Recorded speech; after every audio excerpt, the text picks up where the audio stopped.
आज के इस वीडियो में हम बात करने वाले हैं कि अध्ययन करने के सही तरीके के बारे में। यदि इस तरीके से अध्ययन करोगे तो आपके स्मरण में सब कुछ रहेगा, जो भी आप पढ़ोगे सब स्मरण में रहेगा।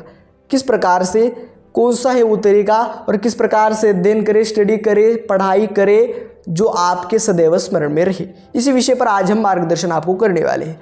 आपको केवल एक ही चीज़ करनी कि आपको क्या करना है कि जब भी आप अध्ययन करो और जब भी आप कुछ पढ़ो, जब भी आप किसी चीज़ को आपको स्मरण में रखना है तो उसको आपको ज़्यादा रटना नहीं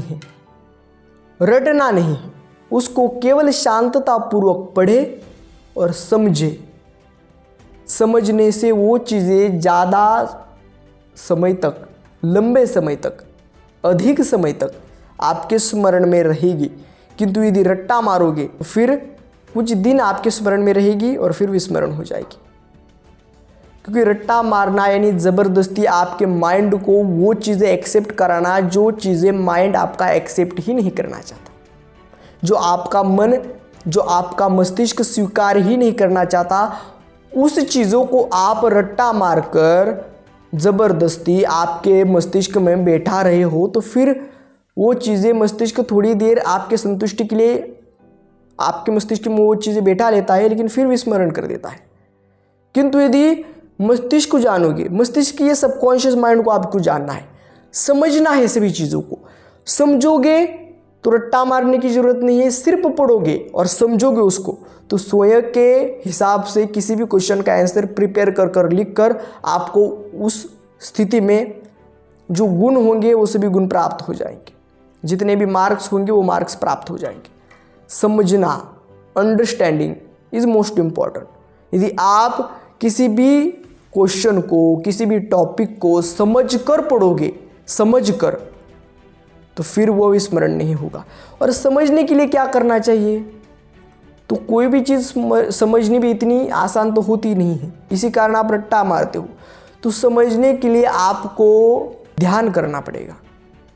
ध्यान से मन केंद्रित होगा, मन शांत होगा, मन में जो गलत विचारों का प्रवाह चलता है वो शांत होगा और फिर आप किसी भी चीज़ को समझने में, सोचने समझने की शक्ति भी आपकी इम्प्रूव होगी और किसी भी चीज़ को समझने में आप सक्षम होगे।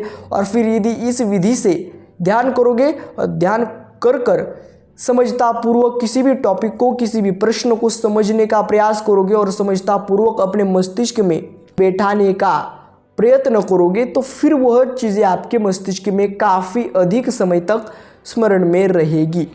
इसी कारण आपको अब क्या करना है, तो समझनी है चीज़ों को समझोगे तो स्मरण में रहेगी, वो ज़्यादा समय तक आपके मस्तिष्क में स्टोर रहेगी, स्थिर रहेगी और फिर आप किसी भी एग्ज़ाम में अच्छे प्रकार से स्कोर कर पाओगे, किसी भी एग्ज़ाम में अच्छे प्रकार से आप आंसर दे पाओगे। ध्यान करिए, सुबह सूर्योदय जब हो रहा है ब्रह्म मुहूर्त में उठकर पद्मासन लगाइए, शांत बैठकर ध्यान करिए और जब सूर्यास्त हो रहा है तब उस समय भी ध्यान करिए। उस ध्यान से आपकी मेमोरी पावर बढ़ेगी, स्मरण शक्ति बढ़ेगी, सोचने समझने की कैपेसिटी बढ़ेगी। फिर आप किसी भी क्वेश्चन को, किसी भी टॉपिक को समझिए, समझ के यदि आप उसका अध्ययन करोगे, समझ के, समझना चाहिए उसको, आप अंडरस्टैंडिंग इज मोस्ट इम्पॉर्टेंट। यदि आप अंडरस्टैंड करोगे, समझोगे तो फिर वह लंबे समय तक स्मरण में रहेगी। उसकी डीप तक जाइए, उसके अंतर्भाव जानिए, क्या कहने का प्रयास कर रहा है वो टॉपिक, उसको जानिए, फिर उसको पढ़िए। एक बार, दो बार, तीन बार, रट्टा मत मारिए। एक बार, दो बार, तीन बार, जब तक समझ में नहीं आता तब तक पढ़िए, रट्टा मत मारिए, पढ़िए शांततापूर्वक, आपको समझ में आ जाएगा और फिर लंबे समय तक आपके स्मरण में रहेगा। इस प्रकार से अध्ययन करोगे तो जो भी पढ़ोगे सब कुछ स्मरण में रहेगा। इस फॉर्मूला का तथा इस विधि का, इस नियम का एक बार अवलंब करके देखिए आपके पढ़ाई में किस प्रकार से आपको चेंजेस दिखेंगे, परिवर्तन दिखेंगे और आपको लाभ प्राप्त होंगे। आज के वीडियो में बस इतना ही, मिलते हैं अगले वीडियो में इस एक नए टॉपिक के साथ। तब तक के लिए धन्यवाद।